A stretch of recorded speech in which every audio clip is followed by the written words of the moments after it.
Kapag napag-uusapan ng kagalingan o paghilom, hindi lang ito tumutukoy sa pisikal na kagalingan ng katawan kapag may karamdaman o nasasaktan ng isang bahagi.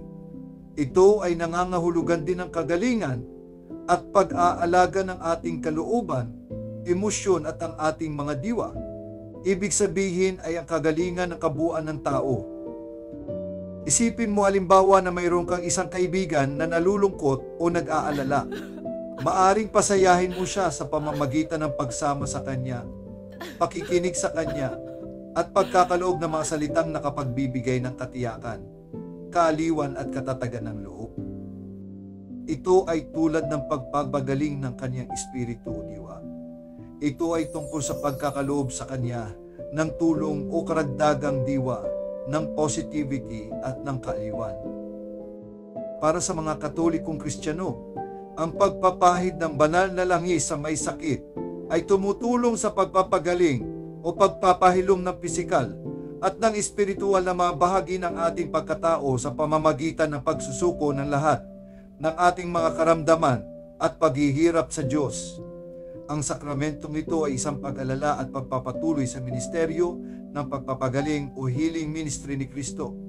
Ito ang pagpapahayag ng nagpapatuloy na paglilingkod ng pagkalinga, kaliwan at pagpapagaling ni Kristo na kinakailangan dahil sa epekto ng kasamaan at kasalanan sa daigdig. Ang sakramentong ito ay madalas na iginagawa ng isang pari sa mga taong nakararanas ng matinding karamdaman, sa mga dadaan sa operasyon o major surgery o yaong mga nalapit na pagyao sa daigdig. Pinalalakas nito ang kagalingan at kabutihan ng buong pagkatao kasama ang mga bahaging pisikal at espiritual ng tao sa pamamagitan ng pagpapatawad ng mga kasalanan.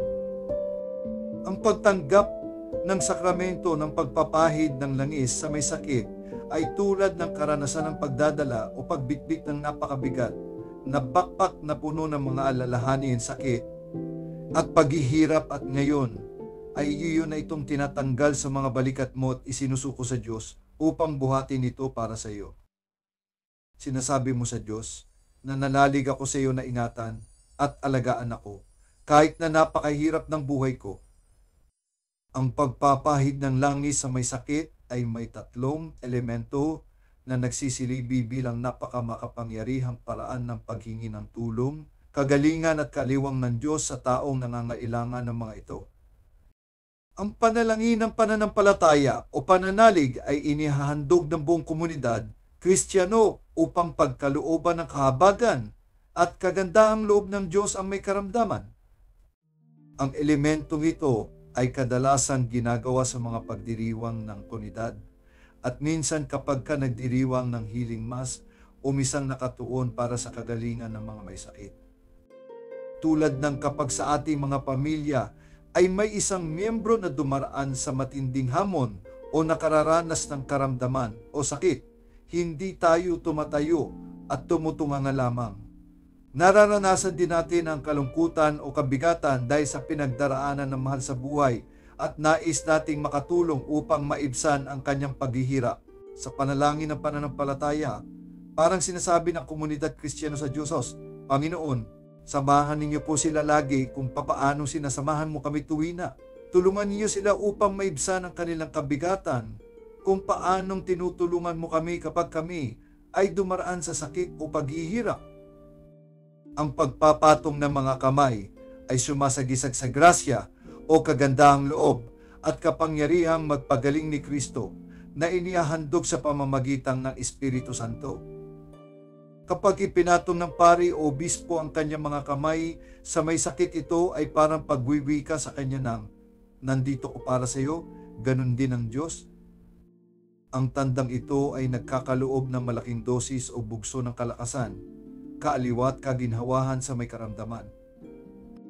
Ito ay katulad din ng pagyakap sa iyo ng isang tao habang sinasabi niya sa iyo na magiging ayos o okay lang ang lahat at lagi siyang narito para sa iyo.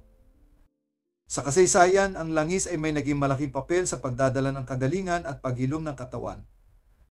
Sa pagpapahid ng banal na langis, ang presensya o pananahan ng Espiritu Santo at ang kapangyarihan niya ay naghahatid ng kalakasan at kagalingan sa may sakit. Sa elementong ito, ang banal na langis ay pinapahid sa noo, mga kamay at paa, at minsan sa bahagi ng katawan na may pananakit o may tinamong pinsala. Ito ay tulad ng paghahandog sa bahagi ng katawan na kailangan ng dagdag na pansin o atensyon at pag-aalaga sa pamamagitan ng paghiling sa Diyos ng kagalingan at kaginhawahan. Sa pagdiriwang ng pagpapahid ng langis sa may sakit, para bagang ibinibigay at isinusuko natin ang lahat ng ating mga lalahanin at kabigatan sa Diyos. Kung paanong ang isang musmos ay sinasabi sa kanyang mga magulang ang kanyang problema at nananalig siya na lulunasan nila ito. Sinasabi natin, Panginoon, hindi ko ito kaya ng mag-isa lang. Kailangan kita.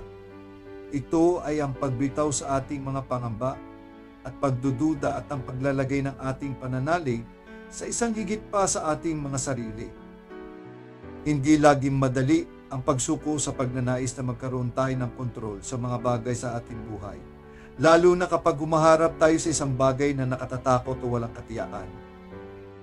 Ngunit kapag binibitawan at isinusuko natin ang ating mga alalahanin at pagkabagabag at nananalig sa pagmamahal, pagpapagaling at pagmamalasakit ng Diyos, ito ay naghahandog sa atin ng kapayapaan at kaginhawahan. Ito ay tulad ng pagbibigay ng lahat-lahat sa isang kaibigan na batid kung ano ang kanyang ginagawa. Kaakibat ang pananalig na gagabayan niya tayo ano paman ang mangyari.